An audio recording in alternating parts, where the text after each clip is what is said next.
meron akong isang uri ng baging na may papakita. Nakita ko dito sa gubat. Nandito siya, oh. Dito siya. Ito. Baging yan. Kung tawagin ay tubli. Yung ugat nito ay ginagamit sa pangingisda, sa sapa, pampawala malay sa mga isda. Yung isda ay parang nahihilo,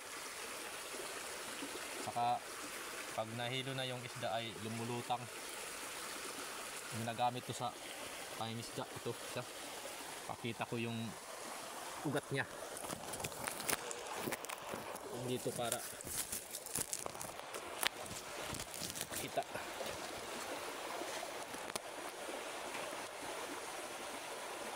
Nandito yung ugat niya, oh.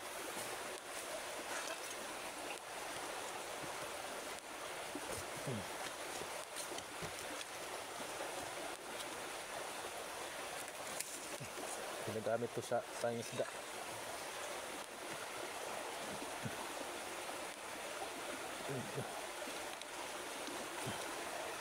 Meron to katas o kaya dagta.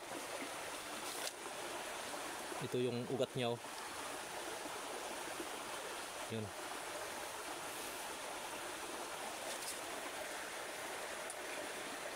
Ito yung kanya dagta, kulay puti.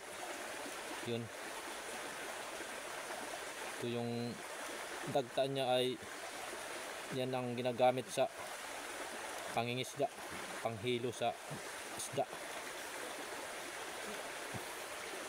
Organic ba yung isda ay hindi naman siya namatay. Yun, ilang minuto ay nabuhay uli, nahihilo lang yung isda.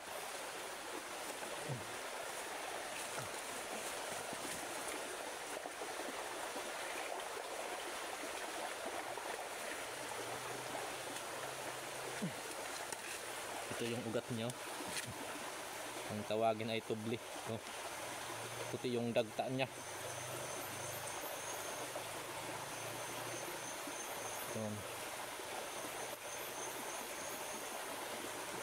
Yung kuwan niya, puti yung dagta, oh.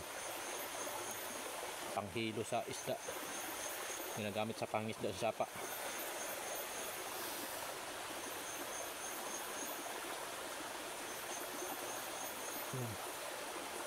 Medyo yung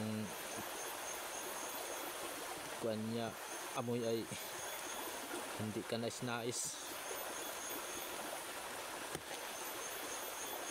Ginagamit ito sa pangisda, panghilo.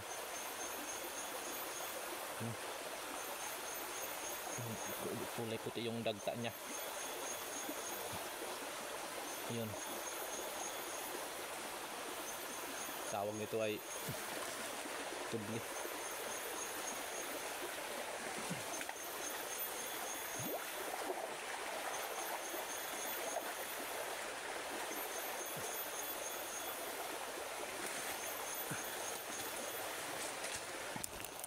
Ito yung kuwan niya.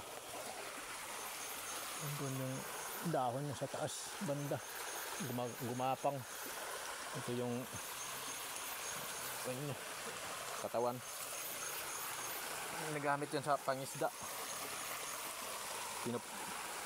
Pinupukpok to hanggang sa yung dagta niya ay lumabas dun sa tubig sa sapa. Tubli ang tawag nito.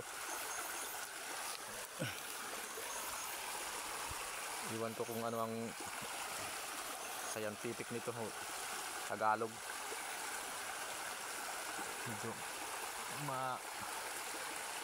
Hindi maganda yung amoy niya. Ang gamit niyan sa pangisda.